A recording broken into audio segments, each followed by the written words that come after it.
अनसुलझा राज। एक छोटे से गांव में एक राजा रहता था जिसका नाम विक्रम सिंह था।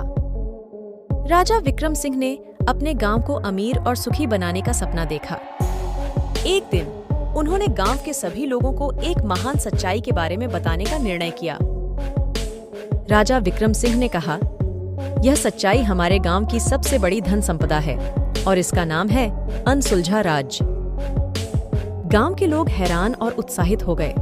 वे सोचने लगे कि अनसुलझा राज क्या हो सकता है। पहला पालना चारों ओर से लोगों को घेर गया। वे अपनी उत्सुकता को नियंत्रित नहीं कर पा रहे थे।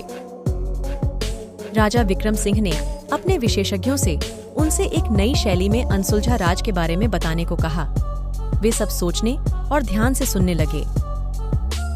राजा ने कहा, अनसुलझा राज वह राज है जिसमें हर वर्ष एक स्नेहित अज्ञात वस्तु का खोजा जाता है।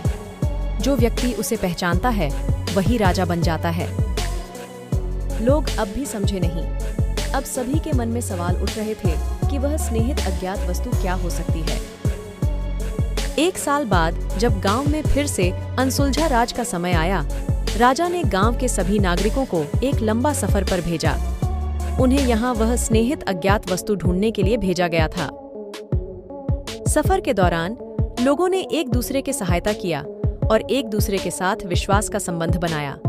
वे एक डार्क फॉरेस्ट में पहुंचे और वहां एक चमकदार संधि का पता लगाया। संधि के अंदर एक पुरानी पुस्तक थी जिसमें गांव के इतिहास की बड़ी रहस्यमयी बातें छिपी थीं। उन्होंने उसे लेकर लौट आए और राजा के समक्ष रख दी।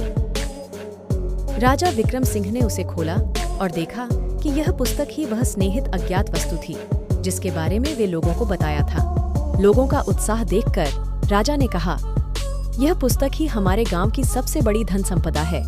इसमें हमारे पूर्वजों का सारा ज्ञान और इतिहास छिपा है। इस पुस्तक के आगे गांव का भविष्य भी जुड़ा था।